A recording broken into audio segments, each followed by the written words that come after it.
Hati riang. Bertemu kita kembali bersama saya, Sharon Kezia, dalam siaran Suara Wanita musim yang ketiga. Saya rasa acah-acah feel balik kampung. Tapi bukan kampung saya, tapi saya berada di Kampung Subabuan yang terletak di daerah Bau. Kerana tetamu kita merupakan seorang yang istimewa. Dan topik kita pada hari ini, saya kira merupakan satu topik yang boleh memukau hati wanita. Ingin tahu apakah topik tersebut? Terus kekal setia bersama saya, Sharon Kezia, dalam siaran Suara Wanita. Sekarang saya dah berada di hadapan rumah beliau dan saya rasa beliau tengah menanti ketibaan saya. Jom kita cari beliau. Puan Johyam. Puan Johyam. Hai. Akhirnya kita berjumpa juga ya.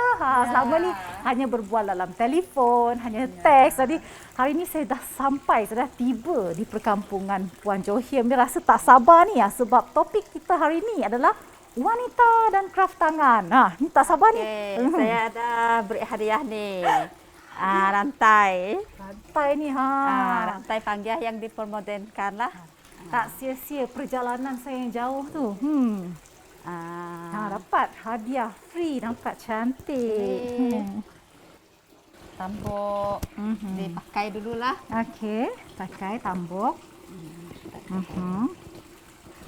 Ini anting-anting. Anting-anting, comel. Letak di kepala. Saya rasa feel pula jadi gadis Bidayuh. Seumpama gadis Bidayuh yang terakhir gitu. Okey, yang ini topi Bidayuh yang berasal dari Serian lah. Oh, berasal dari Serian. Jadi setiap etnik Bidayuh dia mempunyai topi yang berbeza. Ya. Topi yang berbeza. Okey. Berseri tak? Nampak berseri tak? Ada feel sikit. Yang diperbuat daripada buluh lah. Terbuat daripada buluh ya. Yang ini tali pinggang. Tali pinggang yang nampak ada sedikit unsur tradisional di situ dan sedikit elemen moden yang dicampurkan ya. Jadi ini kita masukkan dekat sini. Inilah dia. Ya. Rupa saya the look of the day hari ini. Dia sebagai mukadimah lah ya Puan Johyam. Mungkin boleh kongsikan sedikit apa sebenarnya manik panggah ini? Manik panggah ini dipakai oleh kaum wanita.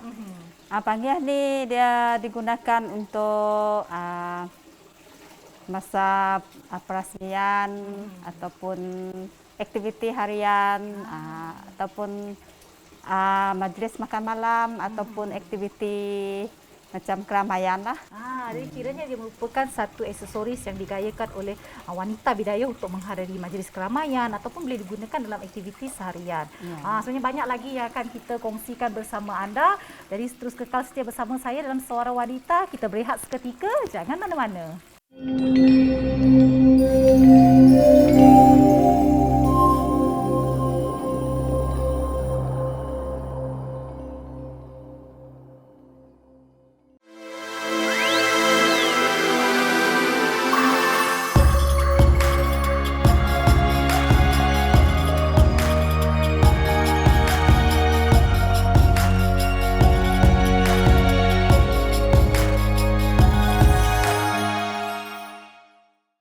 Ya, kembali lagi bersama saya Sharon Kezia dan juga Puan Johyam anak Jitui hanya dalam siaran Suara Wanita musim yang ketiga. Jadi sebentar tadi kita dah tahu dah sedikit tentang apakah maksud manik panggah ini. Dan saya kira kita yang dilahirkan dan dibesarkan di negeri Sarawak ini memang terdiri daripada pelbagai etnik yang kita sedia maklum. Dan setiap etnik ini mereka mempunyai hasil kraft tangan mereka yang tersendiri dan setiap hasil kraft tangan itu mewakili ataupun memberikan identiti dan maksud kepada etnik tersebut. Bagaimana pula dengan manik panggah ini? Apakah perbezaan dari segi jahitan dengan manik-manik yang lain? Perbezaan dia macam dia lain sikit lah. Beza dia ada di bawah tu ada juntaian. Seperti yang saya kenakan ini yang seperti inilah. Okay. Jadi kalau rantai macam orang Ulu ke apakah semua dia ada lain sikit lah, seolah dia begitulah corak dia. Jadi setiap rekaan tu berbeza. Jahitannya adalah berbeza lah. Ya. Bagaimana dengan hasil corak dia Puan Johim? Adakah corak itu inspirasi daripada suku kaum Bidayuh ataupun telah dimodernkan mengikut peredaran zaman? Saya permodenkan juga lah corak-corak Bidayuh yang sudah ada tuh. Kami ada ambil dari segi unsur-unsur yang motif yang lama juga lah. Lepas tu diperbaharui ke modern lah. Jadi terlihat daripada unsur tradisional dikomersialkan dengan unsur-unsur yang moden. Tapi bila bercakap tentang corak ini kan Puan Johim, kalau kita lihat suatu ketika dahulu antara kalung, loket kalung tu kalau kita lihat suatu ketika dahulu mereka menggunakan seperti taring binatang ataupun mereka menggunakan kuku binatang. Adakah pada masa sekarang Puan Johim turut menghasilkan rekaan seperti itu ataupun ia bergantung kepada permintaan pelanggan? Ada juga kalau mengikut kegunaan masing-masing lah. Ada juga pelanggan tu mahukan yang tradisional, lepas tu ada juga yang mahukan yang yang modern. Jadi ada juga gabungan antara modern dengan tradisional lah, contemporary lah maksudnya. Jadi warna-warna pun ada berbeza juga lah, yang corak tradisional dengan yang modern juga. Jadi maknanya setiap unsur tradisional dan juga unsur moden tu dapat kita bezakan melalui corak dan juga warna manik yang digunakan? Ya. Begitu. Tak sangka pula. Jadi yang saya kenakan ini adakah unsur tradisional ataupun unsur moden? Yang diguna ini adalah berunsurkan modern lah. Moden. Tapi motif tu masih motif yang tradisional, iaitu ya kalau begini corak dia mata punai dengan mata lembing, maksud dia kalau Bidayuh cakap terajab lah. Jadi corak-corak yang dihasilkan itu dia membawa maksud yang tersendiri ke? Ya. Macam terajab ni dia benda yang tajam.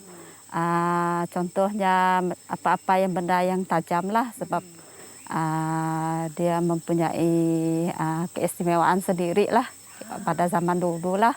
Lepas tu burung mata punai itu ada juga corak dimasukkan di sana lah.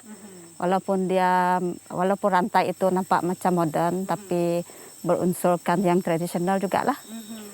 Kalau yang macam begini punya, ini ada corak modern sudahlah. Ada juga corak yang iban, ada juga corak yang orang ulu juga. Sebab ada pelbagai pelanggan lah yang mahukan rantai Bidayuh ini panggil. Lepas tu kami ikut corak yang orang minat sekarang lah. Jadi kalau terlihat memang bukan mudah untuk menghasilkan rekaan manik panggah ini, di mana saya kira perlu ada kemahiran dan perlu juga ada ilmu untuk menghasilkan setiap rekaan, apatah lagi apabila dia mengunsurkan ataupun bermotifkan tradisional dan juga kombinasi dengan unsur moden. Jadi dari mana Puan Johim mendapat kemahiran dan ilmu tersebut? Kemahiran tu satu adalah minat. Lepas tu dulu memang nenek moyang kami dulu memang ada gunakan panggah lah. Kalau ikut dulu zaman dahulu dia orang guna untuk pergi kebun. Lepas tu budak-budak tu kalau dia orang pikul budak tu dia simpan dekat rantai budak-budak tu lah. Jadi rantai ini bertujuan untuk menjaga budak tu. Jadi kira satu kebaikan dia jaga budak tu lah. Jadi kalau terlihat zaman teknologi ini, selain daripada kraftangan, banyak lagi barang-barang piasan yang dihasilkan, dan saya kira terdapat persaingan yang begitu sengit juga di pasaran berkenaan dengan aksesoris, barang-barang perhiasan wanita. Bagaimana sambutan dengan manik panggah ni pada zaman sekarang ini? Kalau dikira memang banyak persaingan lah. Sekarang memang macam orang macam tubuh macam kulat lah orang menjual manik-manik ini, tapi kita tak perlu takut lah sebab kita punya tangan dan hasil sendiri tidak sama dengan yang lain. Lepas tu kita sendiri ada masing-masing peminat lah, ikut tempahan juga, ikut kemahuan masing-masing lah. Sambutan dia memang amat menggalakkan lah, dari semasa dan ke semasa lah. Betul lah. Jadi bagaimana pula kalau kita lihat untuk kita mempromosikan barangan kraft tangan itu, kita perlu ada strategi perniagaan kita sendiri. Bagaimana pula dengan Puan Johiem? Apakah strategi Puan Johiem dalam memasarkan barangan kraft tangan ini? Strategi saya pasarkan di mana-mana sajalah, macam seluruh Sarawak. Saya mengikut pameran yang dianjurkan oleh Kraft Tangan Malaysia lah, yaitu Cawangan Sarawak. Saya berdaftar dengan Cawangan Sarawak, lepas tu Sarawak Craft Council. Lepas tu saya ada juga macam seramik lah, macam buat manik-manik seramik. Lepas tu di bawah sirim jugalah. Setiap kali saya ambil cari pengalaman yang baru untuk memperbaharui produk saya lah. Lepas tu saya akan guna juga My Craft Shop, e-craft bazaar, untuk yang online punya lah. Lepas tu kedai saya pun ada di Pasar Baut juga, Bidayuh Traditional Collection lah. Saya punya FB pun ada juga lah, Angela Johiem lah FB saya. Boleh juga cari saya dengan nomor telefon 012-870-4038. Itulah antara strategi pemasaran yang digunakan oleh Puan Johiem, dan saya kira memang perniagaan atas talian ni memang mendapat sambutan yang meluas ya, sebab perniagaan atas talian ni dia merentasi sempadan, di mana orang luar negara pun dapat melihat produk kita, orang luar negara pun dapat membeli produk kita, dan sekaligus dapat membawa nama negeri Sarawak itu ke pasar antarabangsa. Tapi di sini saya perhatikan atas meja ni terdapat pelbagai anting-anting yang terdiri daripada manik-manik yang berwarna-warni dan manik-manik yang ada sedikit perbezaan. Adakah manik-manik ini boleh didapati di pasaran, atau manik-manik ini adalah dihasilkan melalui custom made? Ini custom made ada juga lah, yang ready made macam sudah sedia ada juga. Lepas tu kalau mau yang tempahan yang lain sikit pun ada juga lah. Jadi sekiranya ada dalam kalangan penonton kita yang ingin mencuba melakukan manik panggiah ni, mereka boleh mendapatkan manik ini di pasaran lah, mudah didapati lah ya. Jadi sebenarnya selepas ini saya tak sabar-sabar, saya teruja sebenarnya, sebab selepas ini kita akan ke bengkel Puan Johiem untuk melihat sendiri bagaimana beliau menghasilkan kraft tangan. Dan lepas ni kita akan kongsikan kepada anda juga, selain daripada manik panggiah, apa lagi kraft tangan yang dihasilkan oleh Puan Johiem, semuanya dalam Suara Wanita.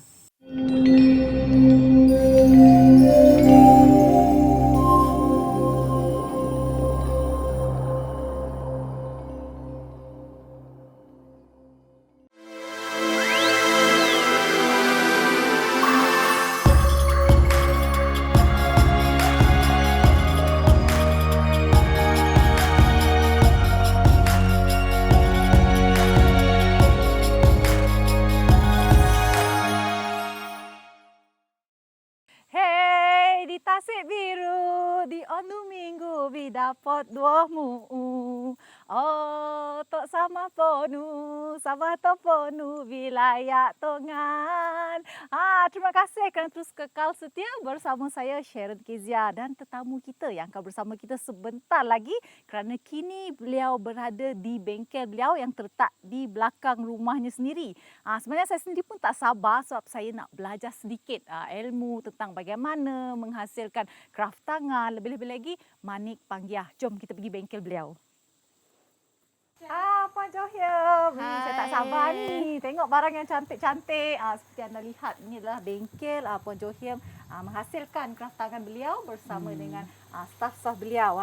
Banyak ya hasil tangan daripada Puan Johiem dan rakan-rakannya. Mungkin boleh kongsikan sedikit, selain daripada manik panggiah ini, apa lagi yang Puan Johiem hasilkan? Selain daripada manik panggiah ni, ada juga anting-anting, lepas tu tali pinggang yang macam kamu pakai tu. Lepas tu ada juga macam seramik.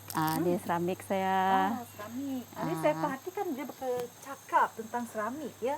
Yang mengimbau saya kenangan lama kecil-kecil dululah, sebab ni kita guna dulu. Saya kira ramai dalam kalangan penonton ni biasa gunakan ni kan. Masa kecil-kecil kita main guli, kita buat daripada tanah, kita gulung-gulung-gulung, terus kita bakar. Lepas Lepas tu ada juga bagi kanak-kanak nakal tu digunakan untuk melastik burung. Sebenarnya tak elok tau. Tapi itu kenangan kanak-kanak. Jadi bagaimana buat dengan Puan Johem sendiri? Adakah seramik ini dihasilkan sendiri atau beli? Seramik ini saya golong sendiri. Bermula dari tanah liat, lepas tu golong, lepas tu kita desain corak yang kita mahukan. Seperti inilah. Banyak juga kita ikut tekstil apa bahan yang kita mahu lah. Ada yang bercorak begini, banyak juga lah yang begini. Lepas tu kita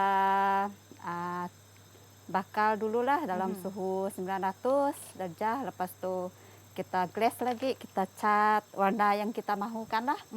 Lepas tu kita bakal lagi lah dalam suhu 1020 begitu. Jadi inilah hasilnya. Cantik ni, bukan senang pun nak hasilkan ini, perlukan penelitian dan juga perlukan orang kata kesabaran yang tinggi. Bila bercakap tentang kesabaran ni, dari tadi saya perhatikan rakan Puan Johem tu tengah menyiapkan, saya kira adalah rantai ataupun kalung. Mungkin boleh pergi lihat Puan Johem, kalau kita nak kongsikan, sebab kita nak kongsi dengan penonton, apakah perbezaan di antara kalung manik panggiah ni, di antara tradisional dan juga modern contemporary. Ya. Kalau yang begini modern dan contemporary lah begini. Lepas tu yang ini juga ini memang rantai bidayuh lah. Ini untuk lelaki, yang ini untuk perempuan. Dari segi jahitan ni pun bagaimana? Adakah terdapat perbezaan? Ya, untuk unsur dari segi moden dan juga tradisional. Ya. Ada berunsurkan tradisional dan modern. Kalau begini tradisional kita gunakan tali tansi begini. Lepas tu dia ada bentuk ni dawai yang digolong-golong. Lepas tu kita gunakan paku, kita susun di atas paku, di atas papan. Lepas tu kita golong satu persatu lah. Memang agak rumit lah. Saya tengok pun memang dapat nampak rumitnya. Tapi yang sedang dilakukan ini yang menggunakan ini, seperti kaedah moden ya. Macam mudah sedikit lah jika nak dibandingkan dengan cara tradisional. Ya, betul. Kalau yang begini kegunaan dia macam kita guna kayu lom lah. Ini dikatakan rumah lom dah lah. Rumah kayu dia. Lepas tu kalau yang ini kita jahit beginilah agak-agak dia. Kita lilit satu persatu, kita masukkan manik, lepas tu lilit masukkan ke dalam lah. Ini yang sekarang diminati orang ramai lah. Kita mendapat sambutan lah yang menggalakkan lah daripada orang ramai. Kalau kita lihat untuk menghasilkan kalung ini bukan mudah, saya tahu memang perlukan kesabaran yang sangat tinggi. Agak-agaknya ya, Puan Johem, berapa masa yang diperlukan untuk menghasilkan seutas kalung ini? Kalau kita kira macam tradisional begini, lamalah dalam seminggu macam tu. Tapi kalau yang ini kita boleh buat dalam 2 hari paling lambat lah. 2 hari. 2 hari. Jadi sehari pun boleh. Dalam sehari pun dah boleh siap lah, dia berdasarkan. Kalau sudah biasa lah. Jadi sebagai macam orang yang baru berjinak-jinak dengan kraft tangan, terutama sekali dalam menghasilkan kalung daripada manik ni, berapa lama dia perlukan masa untuk belajar? Kalau biasa yang belajar tu biasanya 2 hari setengah lah. Boleh belajar dalam tempoh 2 hari setengah saja. Kalau kita mau rantai, rantai yang sebeginilah dalam 2 hari setengah begitu. Boleh siapkan lah. Boleh siapkan. Kalau macam anting-anting begini, ini dalam berapa jam lah. Dalam berapa jam lihat yang saya pakai. Kalau 2 tu dalam 1 hari lah. Dalam 1 hari juga perlu disiapkan. 1 hari ni untuk orang yang boleh dikatakan pakar lah. Kalau yang tak pakar tu saya rasa lama lah. Tapi sebenarnya apabila berada dekat bengkel ni kan Puan Johem, saya teruja tak dapat fokus. Sebab banyak ada bakul ke atas. Lepas tu kita boleh lihat ada kostum tradisional di belakang saya. Apa yang boleh kongsikan? Ini gaun yang dipakai untuk macam dinner, aktiviti, rasmi. Lepas tu kalau yang skirt, ada baju yang tradisional tu, ada loceng lagi dengan shilling di bawahnya lah. Jadi bila bercakap pasal pakaian tradisional ni kan Puan Johem, adakah sekiranya ada dalam kalangan penonton yang berminat untuk melakukan tempahan, adakah mereka perlu boleh menempah saja ataupun mereka perlu membawa kain material tu sendiri? Kebiasaannya saya akan sediakan semua bahan tu lah. Cuma saya sukat badan mereka, lepas tu saya potong ikut sukatan tu lah. Saya siapkan, lepas tu mereka bayar dengan saya sajalah begitu. Jadi kalau kita lihat memang boleh dikenakan, tak semestinya semasa perayaan saja. Saya kira dia boleh gunakan di mana-mana majlis ataupun boleh digayakan di tempat kerja. Kita sekarang ni nak memertabatkan pakaian tradisional kita supaya generasi yang akan datang ni tidak lupa asal usul dan yang semestinya identiti bangsa kita sendiri. Jadi sebelum kita melabuhkan tirai ya Puan Johim, dalam Suara Wanita ni masa memang cepat berlalu, terutama sekali bila topik kita menarik. Dan pastinya topik Suara Wanita sentiasa menarik khas untuk anda. Sedikit pesanan kepada penonton-penonton. Kalau kita mahu yang terbaik, kita sentiasa memperbaharui diri sendiri dengan kemahiran, pergilah belajar, ikutlah kursus apa semualah. Jadi teruskan apa yang diminati. Betul, saya setuju dengan apa yang dikongsikan oleh Puan Johim. Sebenarnya kepada wanita, saya kira hasil kraftangan ini dan juga bidang kraftangan ini anda bukan saja boleh menjana pendapatan anda dari rumah, tetapi dalam masa yang sama anda juga masih boleh berada di rumah dan menguruskan rumah tangga anda di samping menjana pendapatan. Jadi bidang kraftangan ini merupakan satu bidang yang cukup baik untuk anda teruskan. Tidak semestinya kepada wanita, mungkin pada golongan lelaki yang berminat juga boleh teruskan. Jadi kepada anda, jangan lupa untuk terus setia bersama saya pada setiap hari Selasa pukul 9.30 pagi hanya di TVS saluran 122 Astro dan My TV. Sehingga kita berjumpa lagi, saya Sharon Kezia hanya dalam siaran Suara Wanita menginspirasikan duniamu. Bye-bye. Okay.